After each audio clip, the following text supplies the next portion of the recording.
Marketing, it's one of those things. There's so many people out there that do, there's so many coaches out there that do it. It's a bit like, photographers, and everyone with a camera is a photographer. Everyone with an iPhone these days is a photographer. But actually doing things with purpose and having a real direction, I think is key, isn't it? And you promise straight away on your website, it's real results real fast. There's no BS. It's straight in there. We're going to make a difference. Going to make a difference to you and your business. So tell me, how did Fearless start, and why you went through things in the direction that you've gone?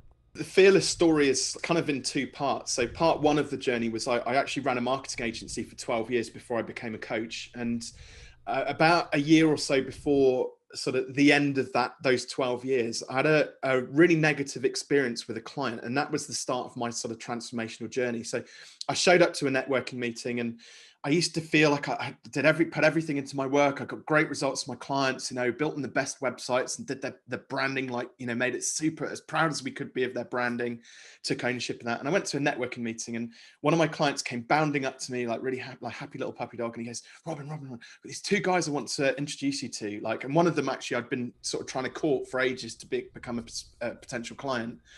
And he took me up to me and went, hey guys, this is the chap I've been telling you about. It's Robin. He's my web bitch.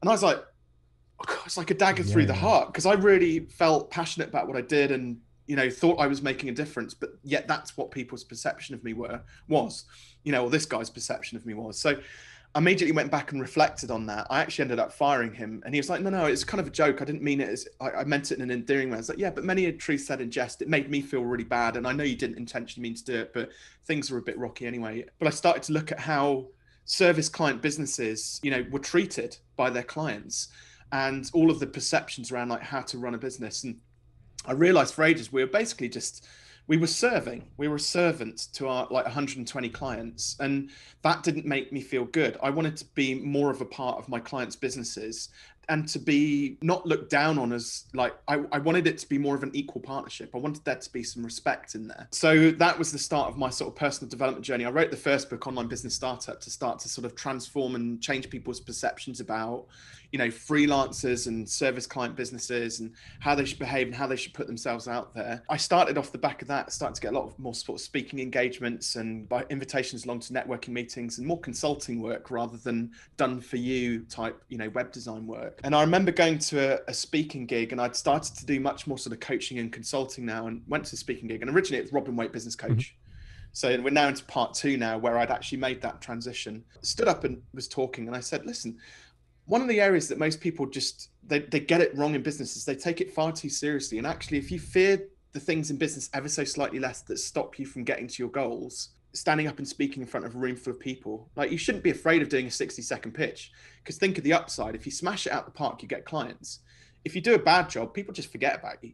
And actually there's nothing really wrong in that. So where is this fear coming from? And immediately one of my mates there was like, the Fearless Business Coach, that's really cool. So it became Robin Waite Fearless Business Coach. And then eventually we then founded Fearless Business as an entity in its own right, as my coaching team grew. Love it, mate. And I think that whole thing of fear, the biggest thing is we put it on ourselves, don't we? We put this expectation on, and you've mentioned it there, that's standing in front of a room. And I'm paraphrasing from your book here, but it's that whole point of when you're standing up, people want you to do well. They want you to succeed, and they want it to be whether you're a keynote, whether it's a 60-second pitch, whether it's your 10-minute presentation at a networking event that you're part of.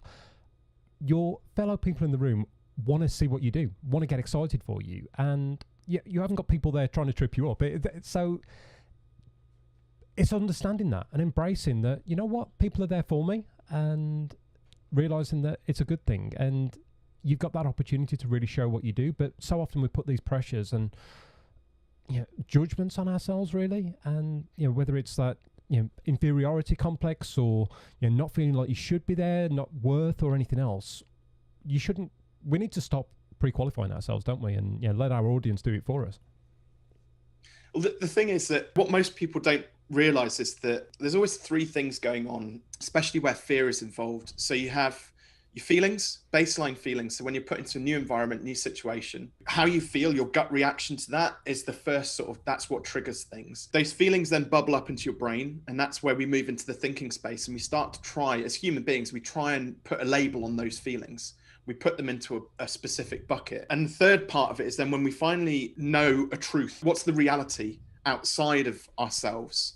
So you're moving from the ego to the id, the external world, basically. But the challenge is, like, humans aren't really designed to overthink stuff. We're still very much designed to kind of listen to our gut instinct and act on that, because that's our survival mechanism: fight, flight, or freeze. But the reality is, in business, we don't actually need that fight, flight, or freeze, because when you're in like the plains of Africa walking 10 miles to a river, there are lions and crocodiles and things that can actually eat you and hurt you, right? But in business, the reality is there's only two things you could potentially be afraid of. One is maybe you lose face. You just look a bit dumb or a bit stupid.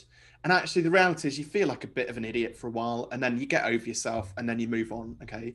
The second one is you might lose a bit of money. Now, the interesting thing though is when it comes to money and money mindset is, again, it's very much based around scarcity.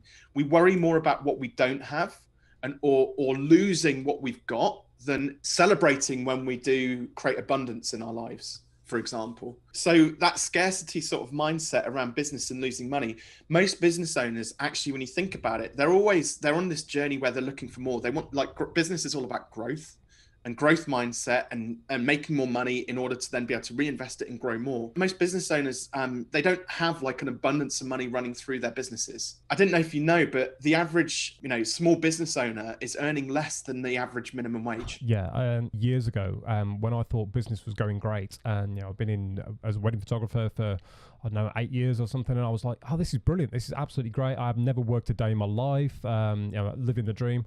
And then I worked out how many hours I was working. Oh my God. I could have done any job and got paid 4 or 5 times as much, which was just insane. And as you say, it's a standard thing across small businesses. Yeah. I mean, a Waitrose partner earns more than the average small business owner, which is like, sometimes, like, this is the harsh reality of it as well. I think sometimes people just aren't cut out to run businesses. Like, actually, there's not much to be afraid of, but some people just don't get it and they're not cut out for it. And you have to have that awkward conversation where you're kind of like, have you ever thought about going to get a job? Maybe this isn't for you. But the thing about it is, like, if you can get over that mindset sort of blockage of it's actually okay to show up with authenticity and make mistakes and be fallible, show I hate the word, but the real sort of you, that actually connects a lot better with people. You think of like a lot of these speakers and people who just get up on stage and they're very robotic. There's like no real like human element to what they do. They don't ever make mistakes seemingly. And it's almost like it's too good to be true.